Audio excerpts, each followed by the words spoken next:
I watched my brother Carter take his last free breath under the blinding LED lights of the grand ballroom as FBI agents slammed him face first into the stage floor, where I had just been honored as Entrepreneur of the Year. 200 guests screamed and scrambled for the exits, while the massive screen behind me played on loop the security footage of him methodically crushing pills into my 8-year-old son's juice box, his signature smirk frozen in high definition for everyone to see. My father lunged toward the stage, screaming that I was destroying the family, but a federal agent caught him mid-stride.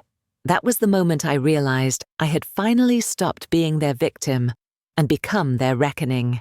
But before I tell you how we got here, before I explain how I turned a company gala into a public execution of my own flesh and blood, I need you to understand something. If this story resonates with you, if you have ever felt trapped by the people who are supposed to protect you, hit that like button. Subscribe to this channel, because I am going to share everything I learned about fighting back when the system fails you. Drop a comment below telling me if you have ever had to choose between family loyalty and doing what is right. Your engagement helps other people find these stories, and trust me, someone out there needs to hear this today. Now let me take you back to where it all started. Christmas Eve 2023, North Carolina. I was driving home from my company's holiday party through the worst snowstorm we had seen in years. The windshield wipers could barely keep up with the thick flakes hammering down, and I had to squint to see the road through the white curtain. I kept thinking about Mason waiting for me at home. He had begged to come to the party, but I told him 8 was too young for a work event. I promised him we would build a snowman first thing Christmas morning. I promised him hot chocolate with extra marshmallows. I promised him so many things that night that I would spend the next 3 months terrified I would never get to keep those promises. When I finally turned onto Oakwood Drive, I noticed immediately that something was wrong. Every house on the block glowed with warm Christmas lights, except mine. Our porch light flickered on and off like a dying heartbeat. I felt my stomach drop as I pulled into the driveway. That is when I saw him. Mason was lying face down on the front steps, his small body dusted with snow like powdered sugar on a cake. His Star Wars pajamas were soaked through. His lips had a strange orange tint, and there was foam crusted around his mouth. I do not remember getting out of the car. I do not remember screaming. The next thing I knew, I was on my knees in the snow, pressing my fingers against his neck, searching desperately for a pulse I was terrified I would not find. His skin was so cold it burned my hands. Behind me, I heard the front door creak open. I spun around expecting to see my father rushing out to help, maybe already on the phone with 911. Instead, I saw Carter leaning against the doorframe with a cigarette dangling from his lips, his phone held up like he was filming something amusing for social media. "Carter!" I screamed, my voice cracking. "Call 911. What the hell are you doing?" He took a long drag from his cigarette and actually laughed. The sound made my blood run cold. "Relax, Kendra. The kid just got into my hard seltzers. He is playing it up for attention. You know how dramatic he gets." I stared at my brother in disbelief. Mason's chest was barely rising and falling. His lips were turning blue. And Carter was standing there like we were dealing with a scraped knee. "Playing it up." I could barely force the words out. "He is unconscious. He is freezing. Call 911 right now." My father appeared behind Carter, and for a split second, I felt relief flood through me. Dad would fix this. Dad would take charge and make everything okay, like he always did. But instead of rushing to help his only grandchild, he crossed his arms and looked at me with the same disappointed expression I had seen my entire life whenever I inconvenienced him. "Kendra, you need to calm down," he said in that cold, measured tone he used when he wanted to sound reasonable. "The neighbors are watching. Do you really want to make a scene on Christmas Eve? Think about how this looks." I could not believe what I was hearing. My son was dying on our front porch, and my father was worried about the neighbors' opinions. I don't give a damn about the neighbors. I yanked my phone out and dialed 911 myself, my fingers shaking so badly I almost dropped it twice. When the dispatcher answered, I was sobbing so hard I could barely speak. "My son! He is not breathing right. There is something wrong. Please send someone 327 Oakwood Drive. Please hurry. The next 20 minutes were a blur of sirens and flashing lights, and paramedics rushing past my father and brother like they were furniture. I rode in the ambulance, holding Mason's small hand, watching the paramedic work on him with frightening efficiency. The man's name tag read Ryan Mitchell, and he had kind eyes that kept darting between Mason and me with an expression I could not quite read. As we screamed through red lights toward Carolina Regional Medical Center, Ryan leaned close to me and said something that would change everything. "Ma'am, I need to ask you something, and I need you to be honest with me. Has anything like this happened before to your son or anyone else in your home?" I shook my head frantically. "Never. Mason is healthy. He does not have allergies or medical conditions. I do not understand what happened." Ryan's jaw tightened. He glanced toward the front of the ambulance where his partner was driving, then back at me. "That man who was filming on his phone, the one smoking by the door, what is his relationship to your son?" "That is my brother Carter. He has been staying with my dad for a few months. Why?" Ryan was quiet for a long moment, his hands never stopping their work on Mason. Finally, he said, 3 years ago I worked in Georgia. We responded to a call almost exactly like this one. 8-year-old boy unresponsive on the front porch, same orange residue around the mouth. And there was a man there, mid-20s, standing back and filming it on his phone with this smile on his face.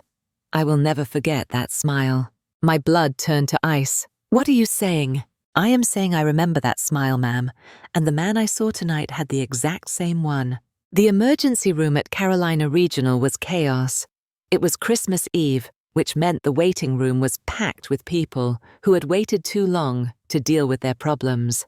But Mason was rushed straight back, and suddenly I was surrounded by doctors and nurses, all asking me questions I did not have answers to. When did the symptoms start? I do not know. I was not home. What did he ingest? I do not know. Does he have access to medications? Not that I am aware of. Are there drugs in the home? Absolutely not. They acted like I was the problem, like I had done this to my own child. I wanted to scream at them that I had been at a work party, that I was a good mother, that I would never hurt Mason. But all I could do was stand there shaking while they wheeled my unconscious son away for tests. Dr. Patricia Hewitt finally came to talk to me around 2 in the morning. She was a severe-looking woman in her 50s with grey hair pulled back so tight it made her face look stretched. She did not sit down. She did not soften her expression. She just delivered the news like she was reading a grocery list. "Your son has toxic levels of diphenhydramine and opioids in his system. The combination is extremely dangerous and could have been fatal if he had not received treatment when he did." I felt like someone had punched me in the chest. What? How is that even possible? I do not have those medications. I do not take anything stronger than Tylenol. Dr. Hewitt's expression did not change. "Mrs. Wallace, I am required by law to report this to Child Protective Services. They will be conducting an investigation into the circumstances that led to your son's overdose." The word hit me like a slap. Overdose. Like I was some drug-addled parent who left pills lying around. Like I had failed to protect my child. "I did not do this," I whispered. "I would never hurt Mason." "That will be determined by CPS," Dr. Hewitt said flatly. "In the meantime, your son is stable but remains in critical condition. We are moving him to the pediatric ICU. You can see him once we get him settled." She walked away before I could respond, leaving me standing alone in a hallway that smelled like disinfectant and despair. I do not know how long I stood there before my father and Carter arrived. They walked in like they were visiting a shopping mall, not a hospital where Mason was fighting for his life. Tamara, my father's wife, trailed behind them in a ridiculous fur coat, her face pinched with annoyance. "Kendra, this is absolutely unacceptable," my father said before he even reached me. "Do you have any idea what time it is?" We were sound asleep when the hospital called. I stared at him in disbelief. "Mason almost died tonight. That is what is unacceptable." Carter slouched into one of the waiting room chairs and pulled out his phone, completely uninterested in the conversation. Tamara perched on the edge of another chair, careful not to let her expensive coat touch anything. The doctor said Mason ingested high levels of antihistamines and opioids. I said, watching Carter carefully for any reaction. She is reporting us to CPS. That got my father's attention. CPS, are you insane? Do you know what that will do to our family's reputation? I sit on the board of 3 charities. This is exactly the kind of scandal that destroys careers. A scandal? I felt my voice rising. Your grandson is in the ICU, and you are worried about your reputation. Do not take that tone with me, young lady. You are the one who was out partying while your son was home alone, getting into God knows what. This is your fault. The accusation hit me like cold water. Before I could defend myself, Carter looked up from his phone with that same infuriating smirk. I told you the kid was just being dramatic. He probably ate some of Dad's heartburn medication thinking it was candy. Kids do stupid stuff all the time. The doctor said it was a toxic dose. I said slowly, watching his face. Someone gave him those medications. Carter shrugged. Hey, do not look at me. I was in the basement playing video games all night. Maybe you should keep better track of what your kid gets into, sis. The way he said sis made my skin crawl. A social worker showed up the next morning while I was sitting beside Mason's hospital bed. Her name was Linda Chen, and she had the tired eyes of someone who had seen too much human cruelty. She asked me questions for 2 hours, taking notes on everything I said. Where did I work? What were my hours? Who watched Mason while I was gone? Did I have a history of substance abuse? Did Mason have behavioral problems? Every question felt like an accusation. I tried to explain that I worked long hours as the founder of a small tech consulting company, that I was raising Mason alone after his father walked out when he was 2, that my family was supposed to be watching him that night. But I could see the judgment in her eyes. The worst part came when Carter and my father arrived during the interview. Linda asked them the same questions, and they painted a picture of me that I barely recognized. According to them, I was a workaholic who neglected my son. I had mental health issues. I was stressed and overwhelmed. Mason spent most of his time alone because I was never home. We have tried to help, my father said with false concern, but Kendra has always been too proud to accept support. She insists on doing everything herself, and I'm afraid this is the result. Carter nodded along solemnly. The kid is basically raising himself. I try to hang out with him when I am over, play some video games, keep him company. But Kendra gets defensive if anyone suggests she might need help. I could not believe what I was hearing. They were lying, twisting everything to make me look like a negligent mother. And the social worker was writing it all down. That is not true, I protested. I work hard to provide for my son, yes, but I am home every night for dinner. We do homework together. I read to him before bed. I am a good mother. Linda Chen gave me a sympathetic but skeptical look. Mrs. Wallace, I understand this is difficult, but we have to consider what is best for Mason. Given the circumstances, we may need to explore temporary placement options while we complete our investigation. Placement options. The room started spinning. You want to take my son away from me? No one wants that, my father interjected smoothly. But if it comes to that, Linda, I want you to know that I am willing to serve as Mason's guardian. He is my grandson and family should stay together. I turned to stare at my father in horror. This was their plan. This is what they had been setting up with all their lies and implications. They wanted to take Mason away from me. But why? That question haunted me for the next 3 days, while Mason remained unconscious in the ICU. I barely left his side except to use the bathroom and choke down cafeteria food I could not taste. I held his small hand and watched his chest rise and fall with the help of machines, and I tried to understand what had happened to our lives. On the 4th day, Marcus Rodriguez showed up at the hospital. Marcus and I had gone to high school together. He had been a football star who got a scholarship to UNC, then joined the police force before eventually starting his own private investigation firm after getting fed up with department politics.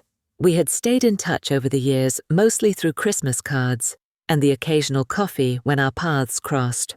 I had not seen him in person in almost 2 years. Kendra, he said softly, appearing in the doorway of Mason's room. I heard what happened. I came as soon as I could. I stood up and walked into his arms without thinking, and for the first time since Christmas Eve, I let myself cry. really cry. He held me while I sobbed into his shoulder, and he did not say anything stupid like it would be okay or God has a plan. He just held me until I had no tears left. I need your help, I finally whispered. Something is not right about all this. The paramedic who brought Mason in, he said something about another case, another child. And my family, Marcus, they are trying to take Mason away from me. I need to know what is really going on. Marcus pulled back and looked at me seriously. Tell me everything. So I did. I told him about finding Mason on the steps, about Carter's bizarre reaction, about Ryan Mitchell's warning, about my father and brother's lies to CPS.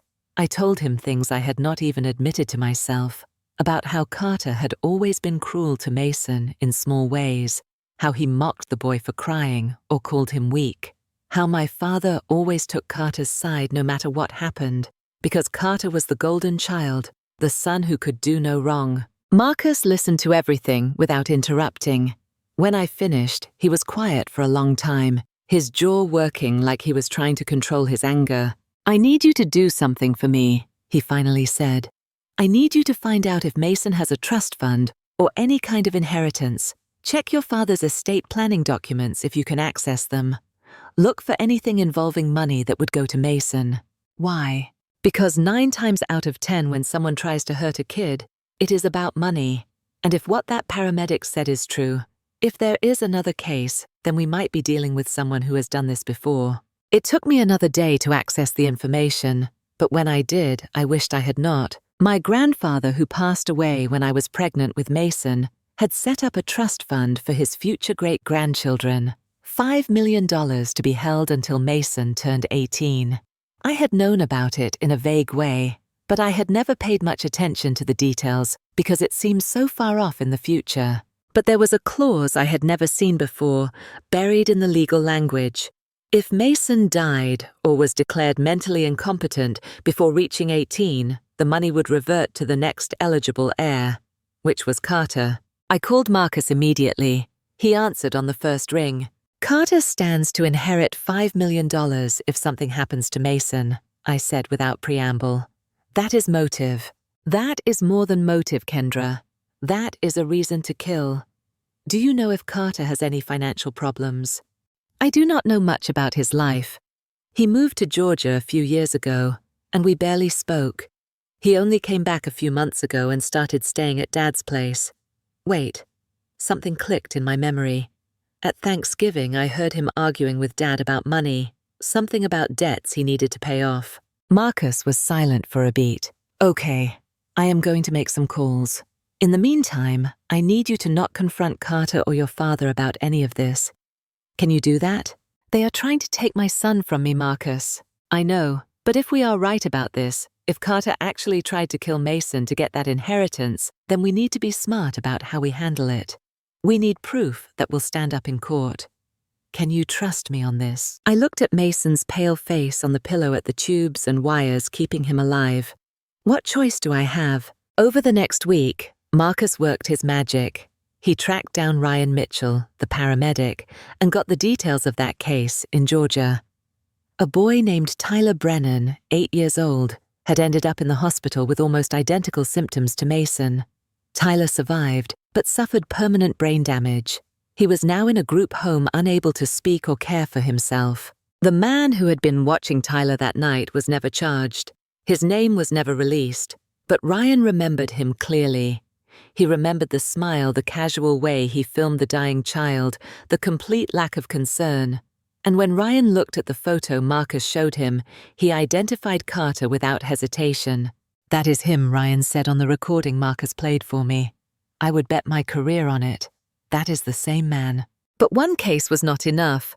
Marcus kept digging, and what he found made me sick. There were 4 other children over the past 7 years. 4 children who had been in Carter's care at some point, who had ended up in hospitals with mysterious overdoses or injuries. None of them died, but all of them suffered lasting damage. 2 had families who were too scared or too proud to pursue it further. 1 family had been paid off, and Tyler's family had simply given up, overwhelmed by medical bills and the impossibility of proving anything. Carter had done this before, multiple times. He had refined his method, learned how to avoid detection, how to manipulate concerned family members into silence. And my father had known. Maybe not about every case, but he had to have known something was wrong with his son. Yet he had helped Carter anyway, protected him, covered for him, because that was what my father always did. "We need to go to the police," I said after Marcus showed me everything. "We will," Marcus promised. "But Kendra, you need to understand something. This is going to destroy your family. Your father is going to be implicated in covering this up. You're going to lose them all." "They were never really mine to lose," I said quietly. While Marcus continued gathering evidence, Mason finally woke up. It was a Tuesday morning, 10 days after Christmas. I was sitting beside his bed, reading Harry Potter out loud, like I always did, even though I had no idea if he could hear me. I was in the middle of a sentence when I felt his fingers twitch in my hand. "Mason!" I leaned forward, my heart pounding. "Baby, can you hear me?" His eyelids fluttered. Then slowly they opened. "Mom!" His voice was so hoarse I barely heard it. I burst into tears. "Oh, thank God, baby, you are okay, you are going to be okay." The doctors ran tests for the next 2 days. Mason had some memory loss around the incident, but cognitively he seemed intact. Physically he was weak and would need physical therapy, but they were optimistic about his recovery. It was a miracle, they said. A few more minutes and the outcome would have been very different. While Mason recovered, I had to deal with CPS and their ongoing investigation. Linda Chen seemed slightly more sympathetic now that she had spent time observing me with Mason, but she still had concerns. The fact remained that Mason had ingested a dangerous amount of drugs while in my family's care, and someone needed to be held accountable. I wanted to scream that I knew exactly who was responsible, that I had proof that they were investigating the wrong person. But Marcus had made me promise to wait until we had everything we needed. Going off half-cocked would only tip Carter off and give him a chance to run or destroy evidence. So I waited. I played the role of the distraught but cooperative mother. I attended the CPS meetings. I agreed to supervised visitation even though every fiber of my being wanted to grab Mason and run. And I watched Carter. He visited the hospital twice. Both times he brought gifts for Mason. A new video game, a stuffed dinosaur. He acted like the concerned uncle, asking doctors questions and expressing worry about his nephew's condition. He even brought flowers for me once with a card that said, "We are family. We will get through this together." I wanted to throw them in his face. Instead, I smiled and thanked him and watched him carefully for any sign that he knew I was onto him. The break came from an unexpected source. Carter was being pressured by loan sharks. Marcus discovered that my brother owed over $300,000 to some very dangerous people, debts from underground poker games and sports betting that had spiraled out of control. The people he owed did not wait for court dates or payment plans. They wanted their money now, and they had made it very clear what would happen if Carter did not pay up. That was why he could not wait for Mason to die naturally, or even to die at all. A dead child would trigger an investigation, insurance holds, probate court. It would take months or years before Carter saw any money.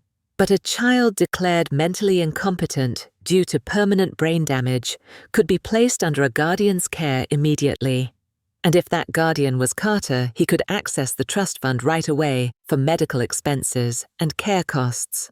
It was diabolical, it was calculated, and it had almost worked. Marcus also discovered that Carter had a storage unit in Durham filled with electronics equipment. When Marcus got a warrant and searched it, they found multiple hidden cameras, audio recording devices, and a laptop with folders full of surveillance footage.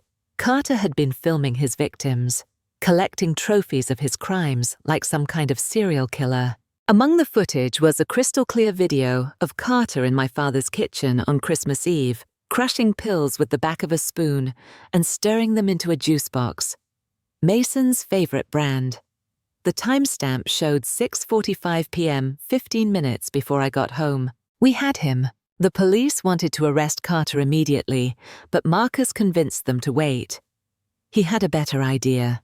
Something that would not only put Carter away, but would expose him publicly, make it impossible for my father or anyone else to spin the narrative or protect him. My company's annual gala was scheduled for January 28th. It was a huge event attended by 300 guests, including investors, clients, and local media. I was being honored as Entrepreneur of the Year, a recognition I had worked toward my entire career. The event would be live-streamed to our company's 10,000 social media followers. Marcus proposed we let Carter think he was winning, let him think I was beaten down and ready to give up. Then at the gala in front of everyone, we would expose him. It was risky, it was theatrical, but it was also poetic justice. I agreed. For the next 3 weeks, I played my part perfectly. I told my father I was exhausted from fighting with CPS and worried about legal bills. I hinted that maybe they were right. Maybe Mason would be better off with family, who had more time and resources. I even mentioned the trust fund, suggesting that perhaps Carter should be made the trustee, since I was clearly incapable of managing anything at the moment. I watched my father's eyes light up with greed and satisfaction. I watched Carter's shoulders relax as he thought he had won. And I hated every second of it, but I kept going because I knew what was coming. The night of the gala, I wore a red dress that cost more than my first car. Mason was safe at home with Marcus's wife, under protection from 2 off-duty police officers. The FBI was coordinating with local law enforcement, ready to move in on my signal. My father, Tamara, and Carter arrived fashionably late, making a grand entrance like they were the guests of honor. Carter was wearing a new suit and an expensive watch I knew he could not afford. He looked like a man who had just won the lottery. He cornered me before the ceremony started. "Hey, sis," he said with that smirk I had come to despise. "Got something for you to sign." He pulled out a folder. "Just some paperwork. Makes me Mason's legal guardian and trustee. Totally standard stuff. I figure we should get it done tonight while Dad's lawyer is here to notarize it." I took the folder with shaking hands, not from fear, but from the effort of controlling my rage. "You really think I'm going to sign this? I think you do not have a choice. CPS is going to take Mason anyway. This way at least he stays in the family. Come on, Kendra. Do not make this harder than it has to be." I wanted to tell him I knew everything. I wanted to watch his face when he realized he had been caught, but I had waited this long. I could wait 30 more minutes. "Let me think about it," I said quietly. "I will talk to you after the ceremony." Carter grinned. That's my girl, always coming around to the smart decision eventually. The ceremony started at 8 p.m. sharp.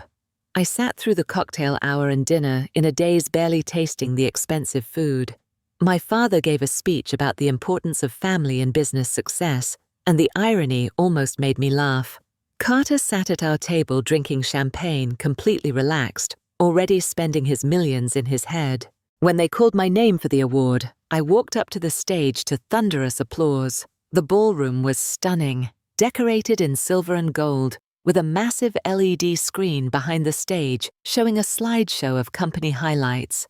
I stood at the podium with the crystal trophy in my hands, looking out at 300 faces, waiting for my acceptance speech.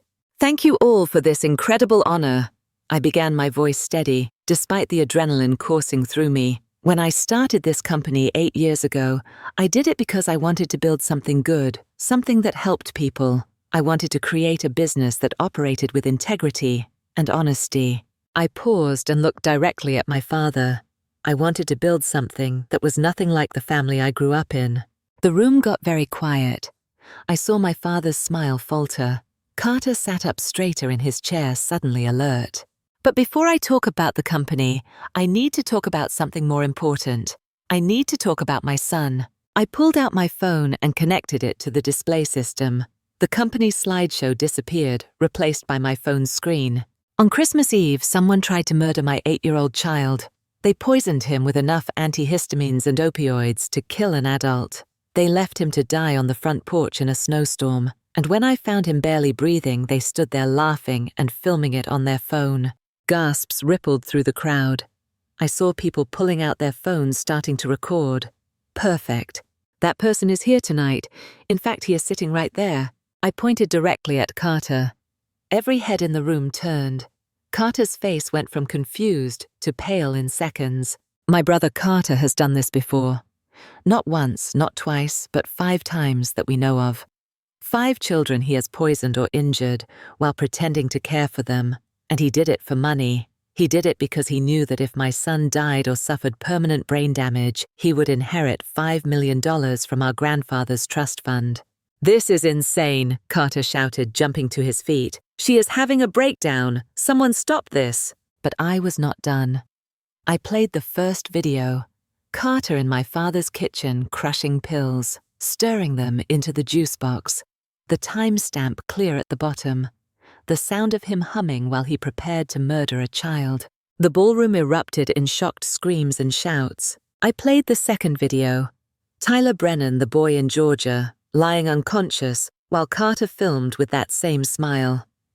The date stamp showed it was 3 years ago. I played the audio recording. Carter's voice talking to his lawyer about how to get Mason declared incompetent so he could access the trust fund immediately.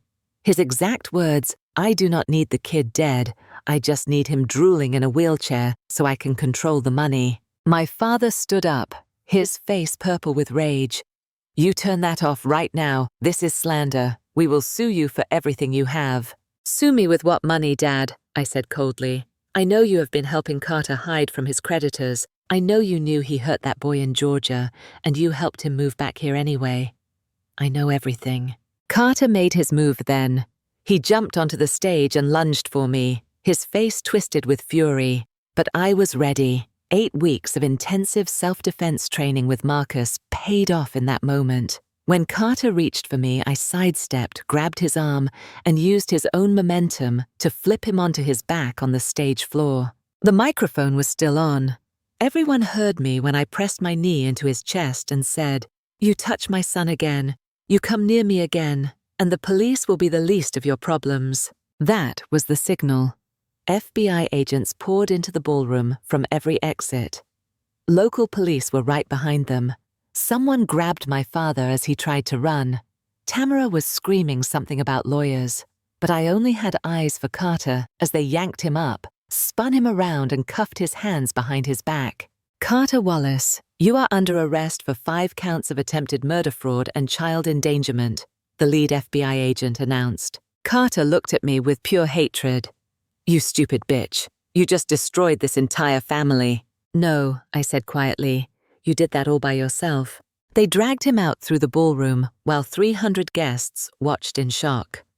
Camera phones captured every second. Within an hour, the video would be viral. By morning, it would be on every news station in the country. My father was arrested too, charged as an accessory for helping Carter evade authorities in Georgia and for obstruction of justice.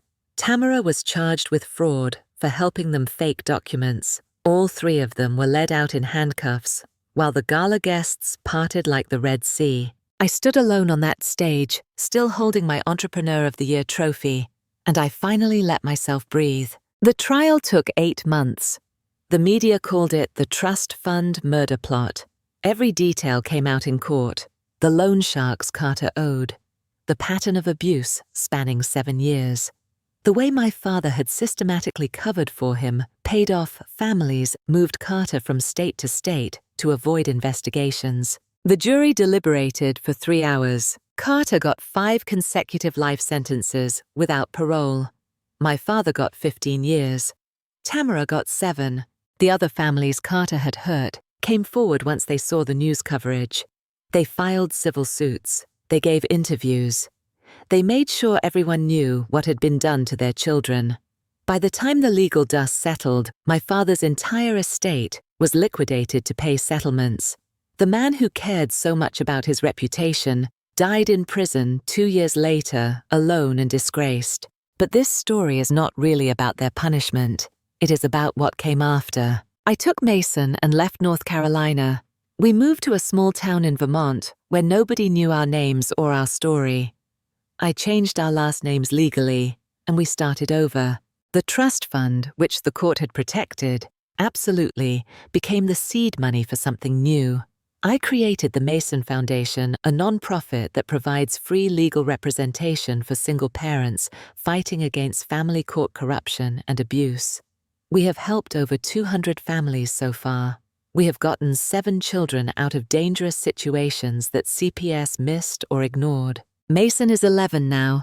He plays baseball and gets straight A's and has no memory of that Christmas Eve. The brain scans show no permanent damage, which doctors say is a miracle. I say it is because he is stronger than anyone gives him credit for. We built a life that is ours. No toxic family members manipulating us. No one trying to take what is ours. Just me and my son, and the people we chose to let into our circle. Marcus and his family. Ryan Mitchell, who visits every few months. The families we have helped through the foundation, who became our extended chosen family. I learned something important through all of this. Family is not about shared DNA. It is not about obligation or tradition, or keeping up appearances. Real family is the people who show up when your world is falling apart. Real family is the people who believe you when everyone else calls you crazy. Real family is the people who would risk everything to keep you safe. And sometimes the most loving thing you can do is cut out the people who share your blood but poison your life. So let me ask you something. Have you ever had to choose between family loyalty and protecting yourself or someone you love? Have you ever felt trapped by people who were supposed to care about you but only cared about what they could take from you? Drop a comment and tell me your story. You are not alone in this. And if this story helped you in any way, if it gave you the courage to think about your own situation differently, hit that like button. Subscribe to this channel because I share real stories about real people fighting back against injustice. Your engagement helps these stories reach people who desperately need to hear them. Remember, you are not obligated to light yourself on fire to keep someone else warm. Not even if they are family, especially not if they are family. The monsters do not always hide under the bed. Sometimes they sit right across from you at the dinner table. And when you finally see them for what they are, you have a choice. You can keep pretending for the sake of peace, or you can burn it all down and build something better from the ashes. I chose the fire, and I have never looked back.